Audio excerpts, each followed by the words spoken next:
You're listening to an episode recorded during the time Innovation Fuel was part of University Canada West. We are proud and grateful for the work we've done together, and we want to thank the university for being in our podcast. We are now excited to continue the journey of Innovation Fuel into its next chapter. Thanks for listening.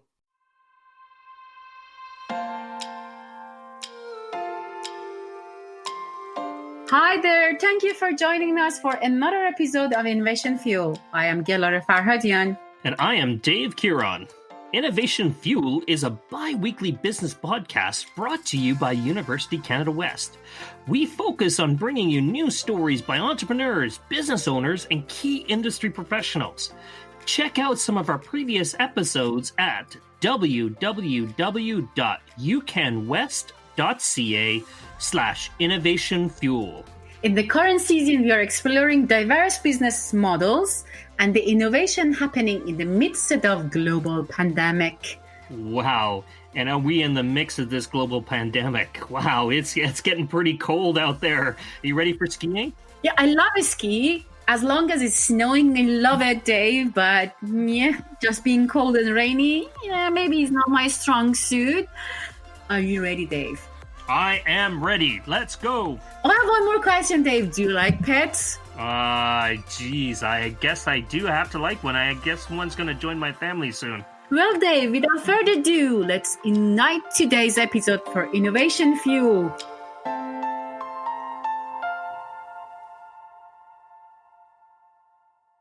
Joining us today is Aliya Bhatia, co-founder and CEO of the PawSwap, a mobile app that helps you find pet-friendly events and rewards you with points for bringing your pup along to dog-friendly places, which I think is very adorable. So, Aliya, how's Russell? He's doing well. I'm in Toronto right now. We came down to go on Dragon's Den, and he came on the show with me, so he's very happy and excited. We used to live in Toronto, actually, so he's back home. And if you haven't figured, Russell is Aliya's pet dog. That is the visionary, I guess, of this operation. But before we get there, Aliya, we really want to know. Our audience really wants to know about you. How did you end up in this entrepreneurial venture? What brought you down this path? Tell us a little bit about you and your background. So I started my career in the hospitality industry. I received my Bachelor of Commerce degree from Ryerson University, and I majored in hospitality and tourism. And then I was a general manager of a hotel in downtown Vancouver by the time I was 25. And that hotel was 132 rooms, and I was there for 7 years. And during that time, I was able to bring my dog with me to work, but I had a lot of friends that weren't able to. And so I started to host meetups all around the city to connect people with each other. And that's how PawSwap became what it is today. Impressive. So, yeah, you came with your own problem. Exactly. Yes. It was something that I found that a lot of my friends and neighbors had. And then we basically just talked to them, and we created something that we knew our customers wanted. So our mission was to find a way to not have dog owners need to leave their dog home alone when they're at work. And then we created PawSwap, which has actually since pivoted a little bit, but our mission is still the same. Tell us a little bit more about your business model. So PawSwap is tired of no dogs allowed signs. So we've made it our mission to plan, promote, and inspire events, activities, and establishments that are more inclusive of our four-legged best friends. Users can download the PawSwap app, and they collect points when they're in a dog-friendly establishment. They can swap these points out for rewards like a beer or towards their next dog-inclusive activity and event. Dog owners and lovers can attend our dog-inclusive events and activities like Sunday strolls, doggy boot camp, and puppies and picnics through the app as well. So with PawSwap, we're making it easier and more accessible to bring your dog everywhere you go. Tell us more where that journey went. How did you start seeing this sort of gaping gap in the market here for your application? Our demographic are females age 25 to 38, and they are single females, and they don't have children yet. So their dog is basically like their child. And just like any mother, you don't want to leave your child home alone for extended periods of time. And so we knew that was the pain point of our customers right off the bat. And we built PawSwap knowing that. So originally when we launched, we were an app to connect dog owners that had this similar problem, and we expanded on that. And so we ended up connecting them so they could swap pet sitting services. And then with COVID, we realized that, okay, well, no one needs pet sitting services anymore because everybody is at home. And so we kept our mission the same, which is not leaving your dog home alone. But instead of finding a pet sitter to take care of your dog, now our users can take their dog to any dog-friendly business and activities, and they can experience that with their child, essentially. So Aliya, on this, I'm noticing a lot of pivots here at the beginning here to try and figure out which direction. Like you're still keeping, it seems like you're still keeping the value offering of what you're trying to achieve, your vision of what you're trying to achieve, but you seem to have taken multiple different hypotheses along the way to get to this element. Tell us a little bit more about that journey and going through that discovery process of trying to figure out what the winning model is going to be. That's a good question. I think that there's two different types of ways that you can find out what your customer wants. One is qualitative data, and then one is quantitative data. So for us, we really focused on the qualitative first, and that was at the meetups. And so at the meetups, we got to ask the right questions to our current users. And then once we thought we knew what they wanted, we were able to build around that and build the product. And then, like I said, when COVID hit, what we did was we ended up pausing that and we launched a new product, which is called Dog Supporting Local. So with Dog Supporting Local, we have made it accessible for dog owners to find all of the dog-friendly, dog local brands in the stores, and then ship products to each of those users. So again, it's more so about for us. When it came to pivoting, it wasn't finding a new customer base. It was finding out the changing needs of our customers and then changing our product to accommodate for those customers. So now that we have pivoted into what we are today with PawSwap, which is the businesses, and focusing on promoting those businesses and getting dog owners to bring their dogs to those locations, that's something that actually we're still testing right now. But Dog Supporting Local was something that we were able to test and reiterate, and now we're actually getting ready to scale. And then now we've got also like PawSwap. So we have basically two products as a startup. It's interesting to see the journey that you've gone through. You know, when other entrepreneurs are listening and our listeners are listening, they're interested to see what's happening. What's the process that entrepreneurs are going through as they're trying to really find that value offering and solving that need in that space. So it's definitely a very interesting journey that you've been on and trying to manage two different things that are trying to help you reach that goal. Yeah, I think when any entrepreneur decides that they want to be an entrepreneur, they have an option to think of an idea, test their assumptions, reiterate, and then create a product that's ready to ship. Or as in the case of me, was to start with something that I was really, really passionate about, which is dogs. And so I knew that I wanted to do something with dogs, and with a new trend on the sharing economy, I knew that I wanted to connect people in order to achieve our mission. So like I said, I personally hated leaving my dog home alone. My friends did as well. And so I focused the company on that, which is the problem that we're solving. And in order to see if it was an actual need, we really found a way to differentiate our product against our competitors. And I think with COVID, we've really realized that that's what changes over time. And so the greatest strength for us is our team, and they're just so invested in the product. They're all dog owners as well, and in the well-being, and really care about the well-being of dogs.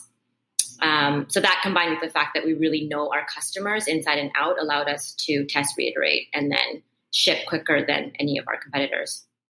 Okay, so you brought a good point here about your competitors. Before COVID, did you have a competitors? And I should add another question to that one. It's why you came with the app. So why you didn't solve your problem just through the Facebook page? Yeah, we actually did start with a Facebook page. So we organized the meetups through meetup.com. And there wasn't any other company or any other meetup group that was catering at that time, because we started 5 years ago, towards just dog meetups. So we tapped into the user base of meetup.com, and then we just did meetups. And then we had a private Facebook group, and that's where everybody started to connect with each other. And during that time, at the time when I launched this, I didn't know anything about launching an app.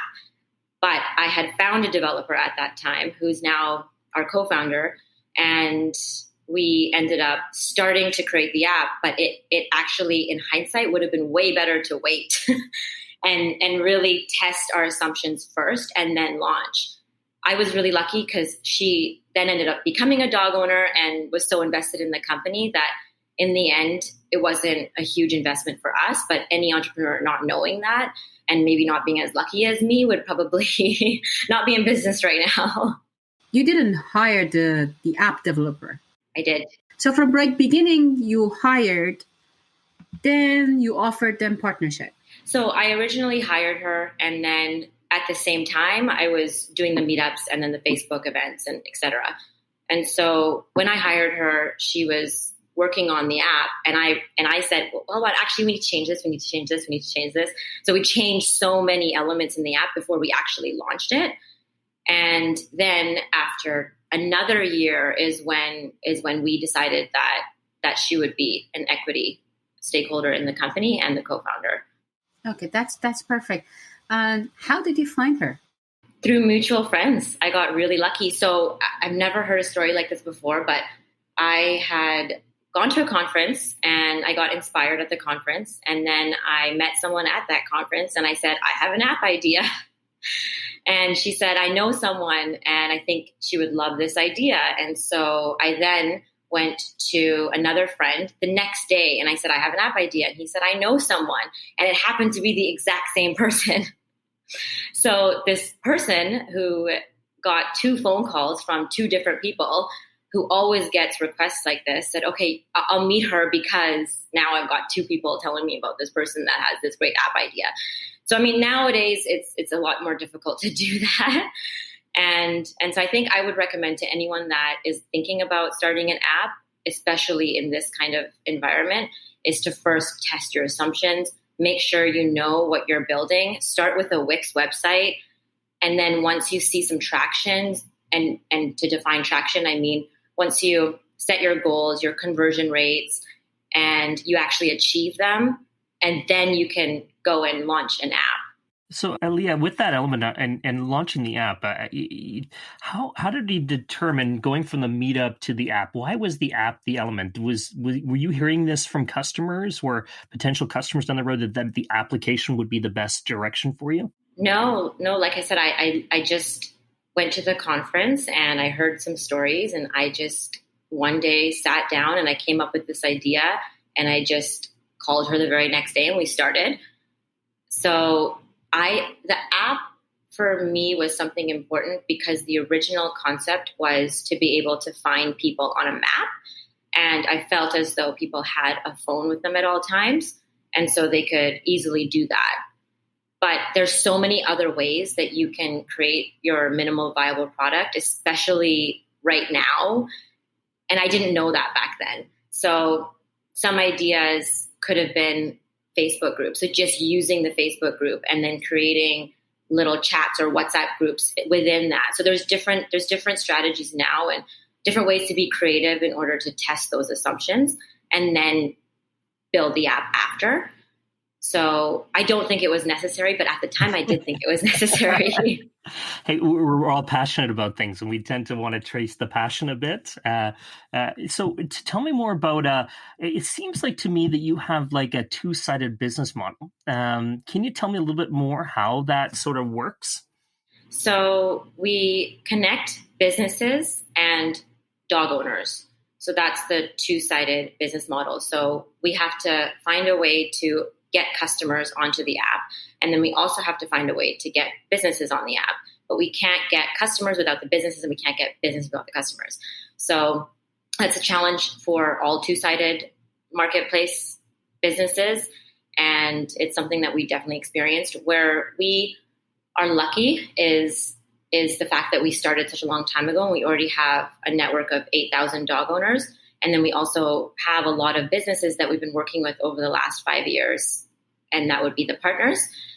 The restaurants and the other types of businesses, we don't have a relationship right now. They don't even know who we are.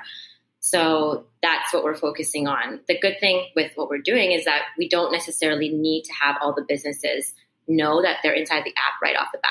So we're literally just putting every single dog-friendly business inside the app, and then we'll send a mass email out once we're done, and we'll say, hey, you're in this app, and then we'll convert those customers to actually go to those stores, so refer the customers to the businesses, and then we can prove our concept that way, and then we can eventually start charging the businesses for being on the app.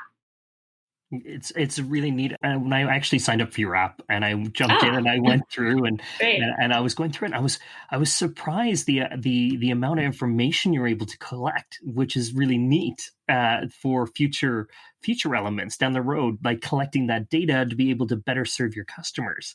I think it's really neat that you're able to do that. I have to add something that Dave is going to have a pup soon. Oh, so it's coming to January, right? Because that's a reason that he is so passionate about your app, because he's going to be your user soon. That's great. What kind of dog are you getting? We've got a Bernedoodle. Bernedoodle. Yeah, those are great. So it'll be add to the mix of all the kids I have. So that's an additional child. So just out of curiosity, do you think that there's a need for something like this? Because you're not our demographic. Perhaps when your kids leave the home, you would be, and that's another part of it that we haven't gotten into yet. So we have our primary demographic, and then we have our secondary, which would be newlyweds who have not had children yet, and then we have empty nesters. So do you think that's something that you could use right now, or do you think it's something that you would use after your kids go off to college? Well, it's a good question, and I really haven't given much thought to it, Aliya, because I haven't really kind of got it into my head yet that we have this this animal coming to our home. But I think I think any kind of service that operates around trying to alleviate the challenges that, like, I could see challenges that are going to come when we have a pet, and one of the biggest challenges I feel that having a pet is the element of where can we go with this new pet, like because it's a part of our family and it'll be a part of our journey, and how are we able to take it with us to majority of things, because leaving it at home is just not an option, unless and we're not interested in the element of building daycares and that element. We've already been to that journey. So, but I think I think it has a lot of relevance. I think it becomes more of the element of where I think is really exciting in this element is the element of the points and the gamification of it. And that's where the gamification is, where I think is where the exciting piece is that rewarding customers for supporting and driving into different locations. I think the element is that you're collecting data of these individuals that you can and I'm secondary sell to other people to help them in their businesses. I think it's a winning model. The way that you've got it structured, it's got a winning model to it based on what you can do with really bringing businesses into it and then gamifying it for customers. So I think that we need for kids as well. Parents that go that's kid friendly. Yeah. That's true. Actually, I didn't consider that. Another business idea right there. I guess I always thought of it as you can't obviously leave your kids at home if they're under a certain age. But you're right. There's not a lot of places that are kid friendly. No, I can remember that I've booked a place for brunch. We went there and they said, "No, I'm sorry, you cannot bring your kids there." Yeah, it's a good information about the kids. But so it's your product is connecting dog owners with the businesses. But what is the point? I mean, so how you can collect the points and what can you how you can use them, the points. So once you go to a dog-friendly business, then you click the collect points button and you will get points inside your account. So once you have enough points, you can spend it on rewards and activities and events inside our app. And the third part of it, which you just mentioned, is the rewards. So we've already worked with a lot of partners that have offered rewards inside our app, and we've taken some out since COVID has hit, just because of shipping and some businesses have closed down. So we need to start now reintroducing more rewards. But if a business receives a certain number of people coming to their establishment and collecting points, we can then start charging those businesses a certain amount, let's say $1 per check-in. And then that would be our revenue model. And then also on the reward section, we have a monthly membership where these companies can come on and they can ship their products to our customers, and they would pay a monthly fee to be in that section. That is interesting. Part of it. So you have two revenues. So one of from the reward points that can gain, and then shipment. All right. So that is interesting. So who is your main partner? Do you have any partners here rather than co-founders who you can count them as a partners? In terms of partners of the business? Yeah, other businesses, or you're one of the partners. You became your co-founders. Was the app developer. Yes. So what else? It means what do you have it? It's just us two. So it's just the co-founder, and then there's me, and then we have a team of 7.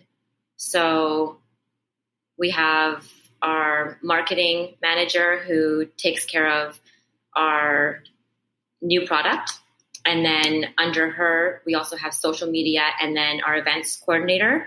And then the other side is communications and PR. So we have her take care of partnerships, charities, press and media, and then content. So under content, we have OMD by PawSwap, which is an online publication, and that's another revenue stream for us. And then she also takes care of email marketing.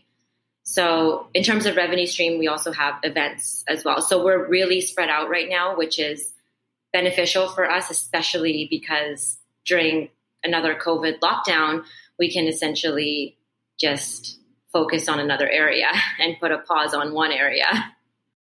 So when you talk about what kind of key partners do you need to make sure that your operation still works? So we were going to have a large event, 20,000 square foot party for dogs. And that was supposed to be in Yaletown in June. And then we had to cancel it. So one of our biggest partners for that was Regency Lexus. And the trade-off for us was they had the budget, and then they also had the customers that we could potentially tap into to promote this. And they had the media contacts. So we had the resources to plan and execute an event, an activity. So that was going to happen. And then we were going to do one in Toronto. And then that was our plan for scaling, is these larger events. And now with COVID, we've actually split it up into small mini events and activities. And a partner now can become a partner with us and can be a sponsor for any of these small activities. So one of our other partners is Anapet, which is the largest pet distributor in Canada, Western Canada. And so with them, they have a partnership with all of the different pet stores. So instead of contacting all these pet stores and saying, hey, can you help us sign people up to PawSwap, and here's the information, we just partner with one company that has those contacts and can just send one email out, 2 emails out, and all of a sudden a large group of people will know about us. And in exchange, we would promote them inside the app and at our events and activities. Okay, neat. A neat concept because again, that reaching out and building those partnership networks. We talk about entrepreneurs not going it alone. It's always been this. The years ago, we used to be this element of entrepreneurs used to go it alone. And can you tell us a little bit more, Aliya, about how that has changed in the world of entrepreneurship and how, as you said, with your co-founder all of a sudden coming in because they have that experience of that app, how does the changing of adding those bits the pieces and change your business model, and how does it help you scale up? So I think that if you look at what was defined as an entrepreneur maybe even 20 years ago, it was completely different than what is an entrepreneur right now. And I think everyone who is a successful entrepreneur knows that you can't do everything yourself. And so I think it's really important to know what your strengths are and then continue to build on those, and don't even worry about your weaknesses. Find other people who excel in those areas and trust them to do a really great job, if not better than you could ever do. That is great, but that I think that some co-founder at the very beginning, they're scared to spend money on someone else, to give money. So they're always looking for a cheap way. I mean, it's not less expensive way to do their stuff. So for example, say, I will learn it by myself, right? Or my friend, my sister will going to help me without no charge, and some we can see some of them are successful, some of them are not. So based on your experience, how did you find that it's better to spend money and give this job to someone else to do it for you?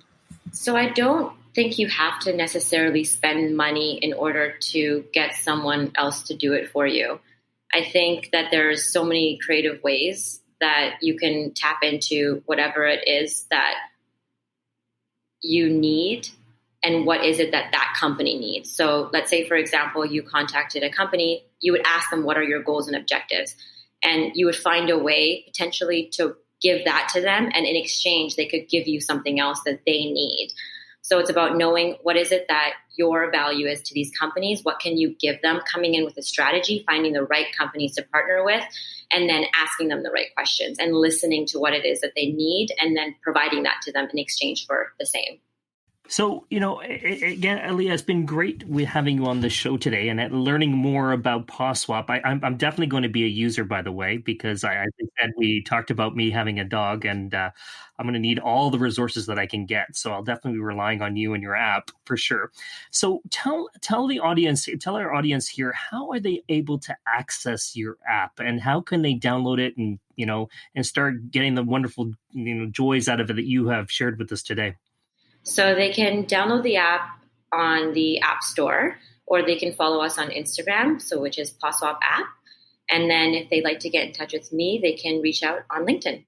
To all business owners out there, we have a fleet of eager students ready to come help you with your business, especially in today's times. And we have the opportunity for students to do some capstone consulting projects with you or an internship program.